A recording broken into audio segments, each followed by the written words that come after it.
What's up, y'all? It's your boy Toby D, and it is official. You are now tuning in to Pound for Pound, hitting you with the NFL news and Falcons talk. Plenty of that. You already know, because as it goes, me and Mr. J.R. Clark, we are true, hard-nosed Atlanta Falcons fans. But we've added a little twist. Like I said, soon we're going to be talking about other things going on around the NFL, maybe 4 topics of choice. And then, of course, you already know the rest of the show will be about our Atlanta Falcons, as we will be dropping them F-bombs, Falcons bombs, that is, on what we got going on and what we see going on with our team.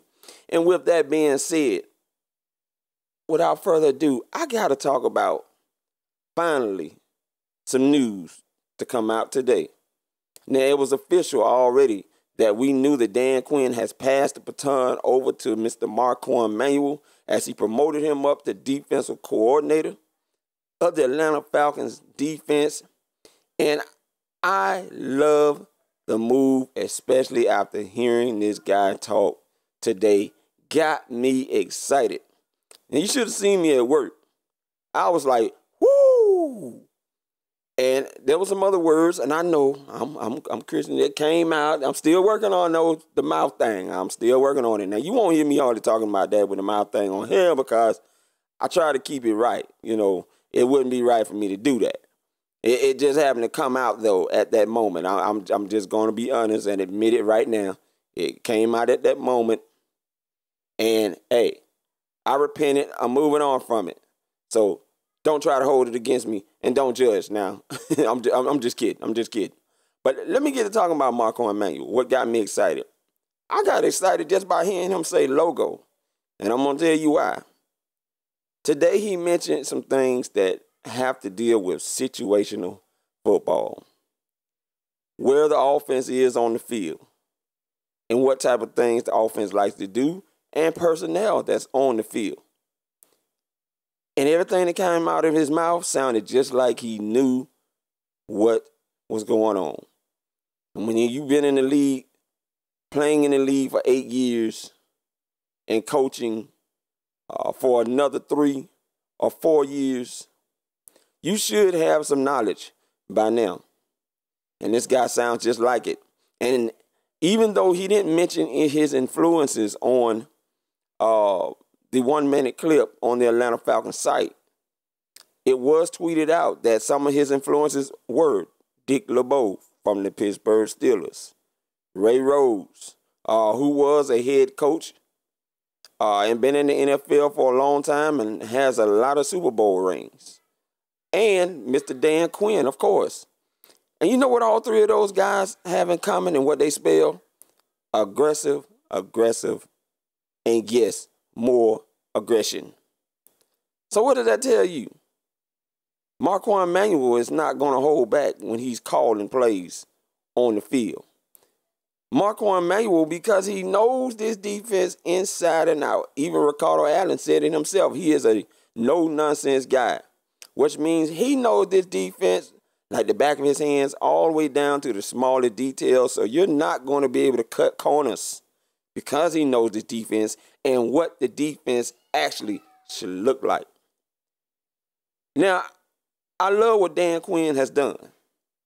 Arthur Blank, before he hired Dan Quinn, one of the qualities he said he was looking for in a head coach was someone that not only could put players in the right positions to succeed, but also his coaches. And just like we saw him do with Raheem Morris, where he moved him to the wide receivers coach, and now Raheem Morris is going to be the passing offensive coordinating coach on top of that, as he's already the assistant head coach. Now he promotes Marquand Manuel up at the right time. Because at first we didn't have the pieces to our liking to be able to really run this defense the way that Dan Quinn wanted it to. So why would you move your guy up, your homeboy from the Seattle Seahawks, up to defensive coordinator, to put him in a position to not succeed, especially at his young age, when he hopefully is having aspirations for being a head coach at the next level one day. Not a good idea. But now is the time. And now is the time because the first thing is attitude. You now have a defensive coordinator with the attitude and the style of coaching that you want in order to get the attitude out of your defense. Here's a guy that, because of his young age, is going to be able to run around just as much as the guys on defense can on the field. Here's a guy that's going to be able to get more hands-on with you and not only telling you what he wants you to do, but is able to show you what he wants you to do, just like Dan Quinn does in his young age. I don't see Richard Smith would have been able to do that. Okay? Now, not to mention, here's what I believe when we hired Richard Smith. His job really was not to be the defensive coordinator. His job was more so to scout and help Dan Quinn locate the pieces that he needed to get this defense going, to be able to study the players that we already had. And if you listen to Dan Quinn, I believe in the NFC Championship, one of the pressers, he said we can now use our own players to build from. And that's what Richard Smith, to me, was hired for, which is the reason why I believe the Falcons wanted to offer him the job as consultant after they basically demoted him from defensive coordinator. But Richard Smith declined that offer, and he went to the San Diego Chargers, who is now the LA Chargers, to become their linebackers coach.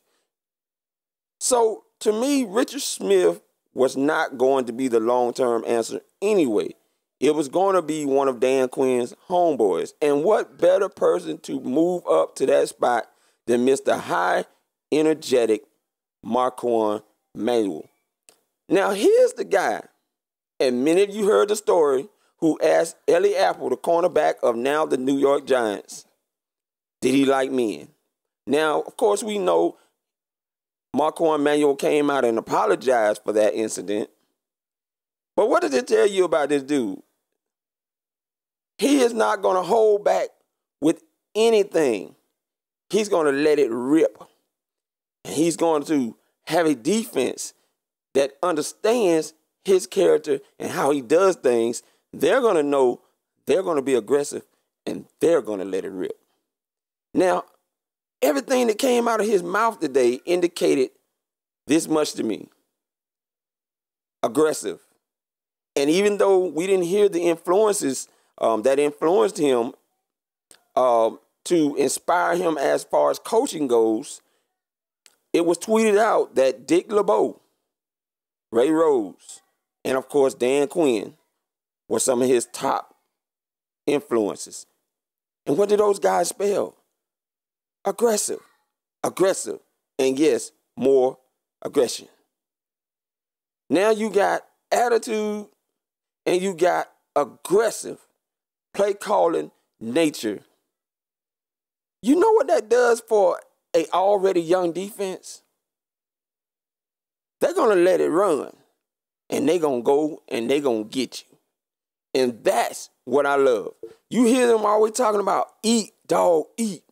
Eat, dog, eat. Now, of course, you know I can't do it as good as they do it. Mr. Leroy Reynolds is really good at it. If you watch him on them video clips when he does it. So I won't even try to attempt it to make it that perfected. But it makes me excited about the fact that now here's a guy that is ready to fly with this defense. And here's a guy, from what I also gather, he's going to know how to use the personnel. Many people that understand the philosophy of Dan Quinn uses his defensive personnel just like an offense uses their offensive personnel. Meaning there are many personnel rolling out according to the matchups that they feel they are going to face to give them the best possibility to make plays according to that in-game situation. Now, I'm going to tell you right now, I would not get too caught up on where a lot of guys are going to be playing. Because from the way I'm hearing it, it sounds like guys are going to be playing multiple positions according to the matchup. Now, how much this puts on those guys, such as Brian Poole, such as the rookie DeMonte Casey, such as Desmond Trufant, Robert Alford, Jalen Collins, and now who else am I missing here? Ricardo Allen. These guys have the versatility where they're going to be able to play multiple spots in the secondary.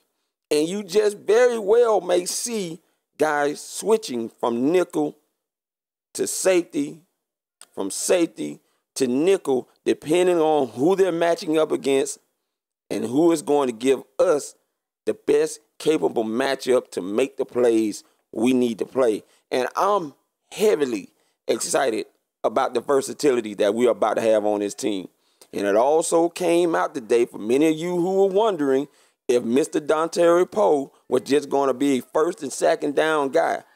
Well, our new defensive line coach, Mr. Brian Young, today just let the cat out the bag on that and says that Mr. Dontari Poe is going to be out there on first, second, and third down, running plays and passing plays. So pretty much all them snaps that he did and ran over there in Kansas City is going to bring that right on over here. The dude is only 26, 27 years old, guys. And he's in even better shape than he was over there with Kansas City. And from what I'm hearing and what I saw when he took them photos last week and what Mr. Vaughn McClure, one of the beat writers of the Atlanta Falcons, said, this guy looks solid, which means he is well on his way to earning that bonus money for losing that weight. Because he's going to be expected to do a lot of things and stay on the field for quite some time. So he's going to have to be in good condition to be able to do it. Not that he wasn't, because you're still at 346 and you're running all those snaps on the field. Shouldn't be that hard for you to be able to handle it over here at 26 and 27 years old. So I'm excited about Dontari Poe. And I'm excited about Marquand Manuel and Brian Young and understanding, and will have an even better understanding, I believe, than Brian Cox and Richard Smith had on the best guys to put on the field. And when you hear Marquand Manuel talk, that's exactly what it sounds like they are gathering. Much information. Now, they can't really do much right now because they're in shorts. And, of course, because of what happened last year with the obsessive contact, they're going to lose 3 days of their OTAs. So officially, they probably will not start until June 5th to really being able to get on the field and try different things in shorts, different combinations. But really, nothing really is on fire until we get into training camp when they get in them pads where we can really see what's going on along the defensive fronts.